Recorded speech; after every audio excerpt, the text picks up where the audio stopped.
saya perkenalkan diri, saya Rina, saya pengawal HIV dan pengawal surveillance.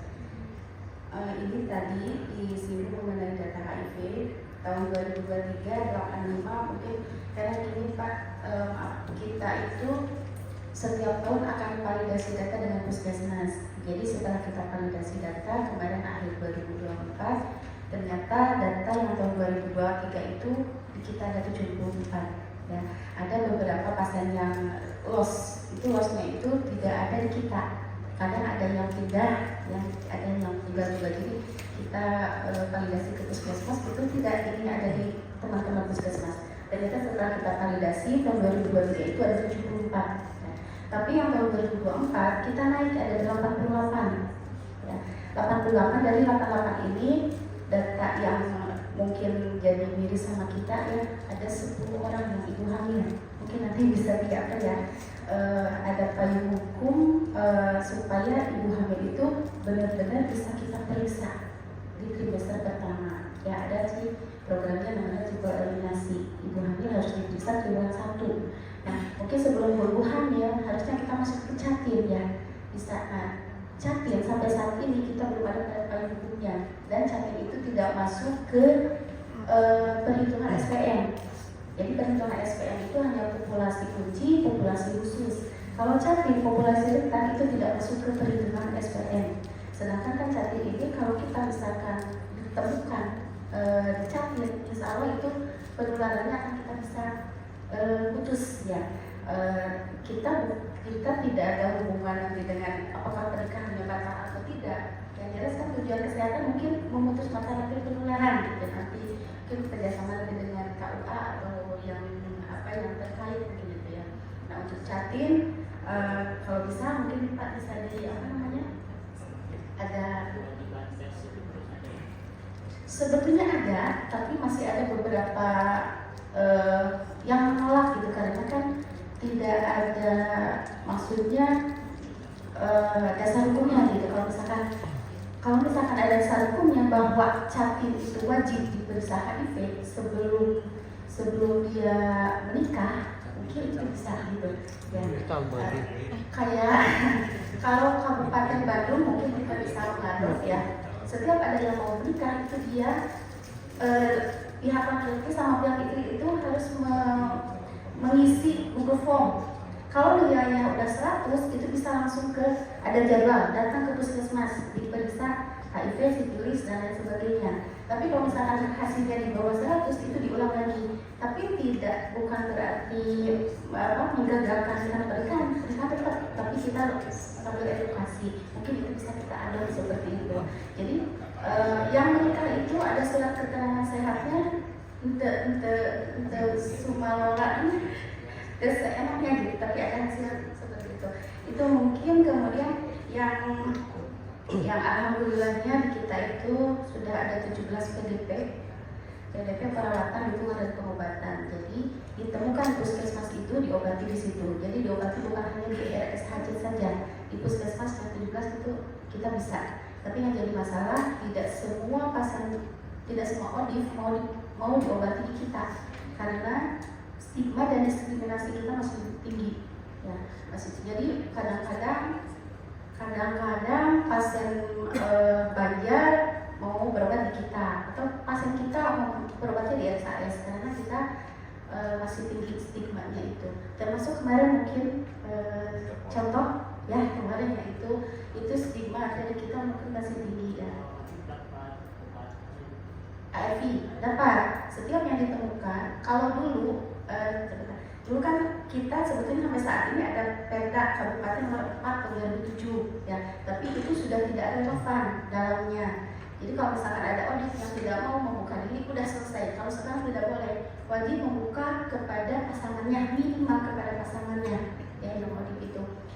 Dibuka tadi ke ARV ya. Setiap kalau dulu harus diperiksa viral dulu, harus diperiksa bermacam-macam. Kalau sekarang ditemukan positif 3 kali pemeriksaan itu langsung tidak melihat status apa-apa, langsung diobati ya. Termasuk di 17 Puskesmas tadi bisa diobati. Kalau misalnya ditemukan di situ langsung diobati di situ. Itu mungkin ya kabar bahagianya ya. Jadi tidak harus ke tidak harus ke SMC. Sedangkan kan kita banyaknya kasus itu di sebelah sana ya, sebelah sana banyaknya.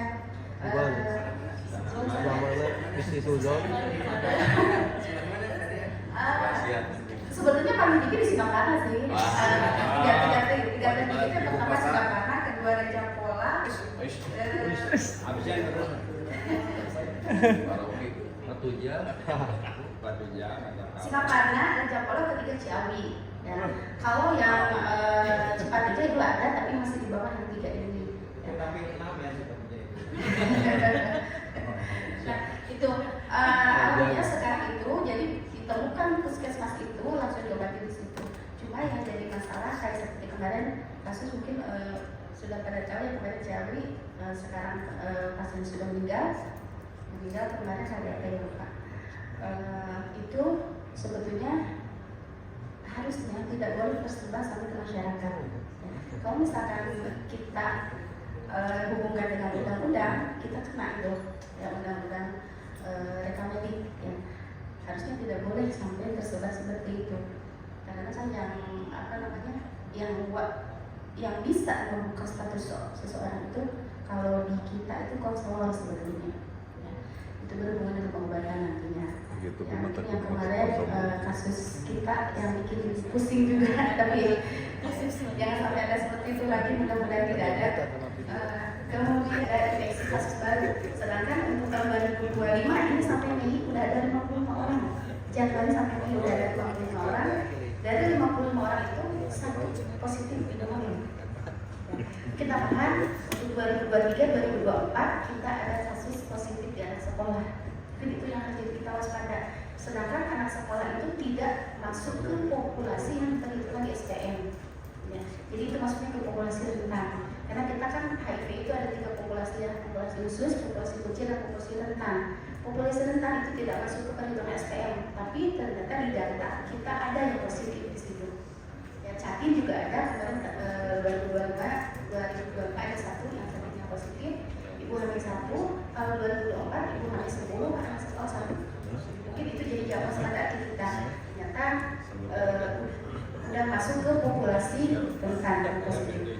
Mungkin itu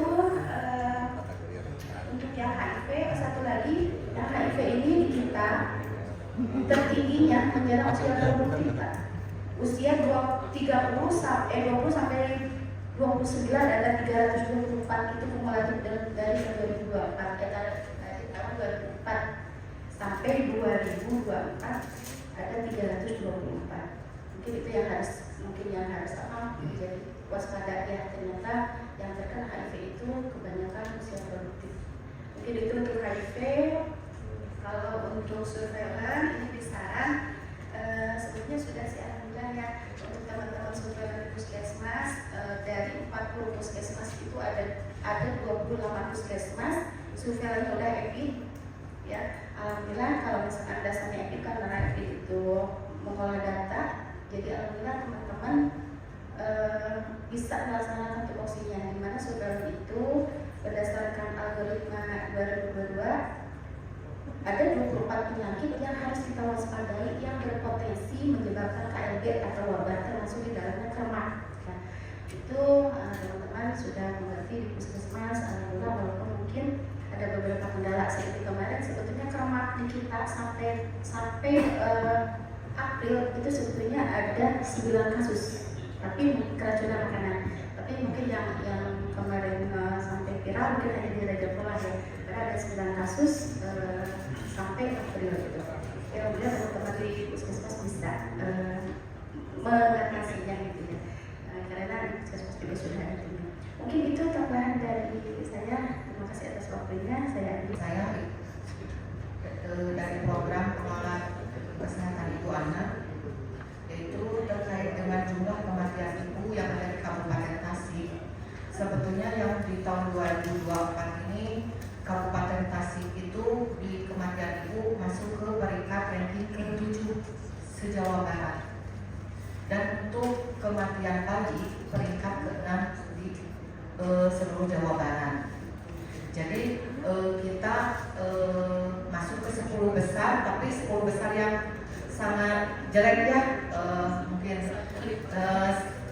Nah, mungkin di antara dari penyebab kematian ibu terbanyak itu pada masa nifas, kemudian terbanyak penyebab kematian bayi itu di masa neonatal, yaitu di usia bayi 0 sampai 28 hari.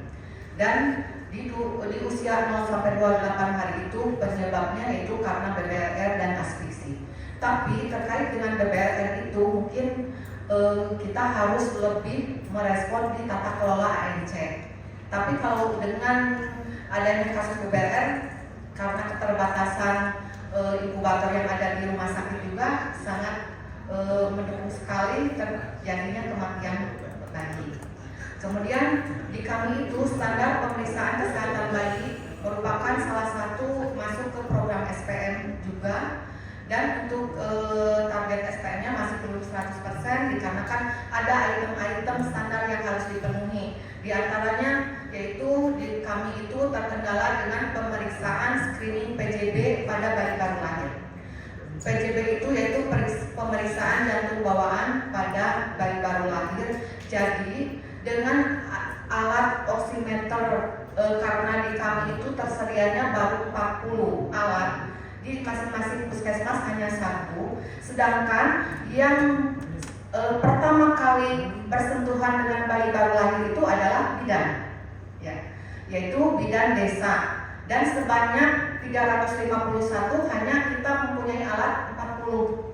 Jadi kita masih perlu, dan itu masuk ke programnya di provinsi dengan capaian kami masih rendah, belum sampai 10% untuk capaian berapa persen bayi baru lahir yang di screening PJB. Karena untuk screening PJB itu untuk mendeteksi apakah bayi bermasalah dengan penyakit jantung bawaan. Kemudian untuk pemeriksaan terkait dengan biaya pemeriksaan SHK, karena di kami itu wajib yang namanya bayi baru lahir itu diperiksa SHK, yaitu screening hipotiroid congenital. Dan untuk sasaran di kami itu sebanyak bayi baru lahir, kebetulan untuk yang tahun sekarang ini anggaran untuk biaya pemeriksaan SHK-nya itu di Rumah Sakit Hasan Sadikin, tapi kita untuk tahun sekarang ini biayanya dibebankan ke APBN. Dan untuk yang di tahun depan kami mohon untuk dari APBD mungkin bisa ditakutkan ya, kami tidak ada dikasih anggaran dari APBN, mohon untuk dari anggaran APBD juga bisa dialokasikan untuk biaya pemeriksaan SHK-nya ke Hasan Sadikin. Karena untuk pemeriksaan SHK itu hanya ada di pemeriksaan hanya ada di rumah sakit terbesar, khususnya untuk Jawa Barat itu hanya RSHS, kalau untuk DKI Jakarta Fatmawati. Jadi mungkin untuk mendukung penurunan kematian pada bayi tersebut, mungkin kita memerlukan alat yaitu oximeter sama biaya pemeriksaan SHK. Dan mudah-mudahan dengan adanya alat tersebut dan adanya biaya pemeriksaan SHK, mungkin untuk kita kendalikan dalam penurunan kematian khususnya di usia 0 sampai 28 hari. Mungkin itu saja yang bisa saya sampaikan. Wassalamualaikum warahmatullahi wabarakatuh.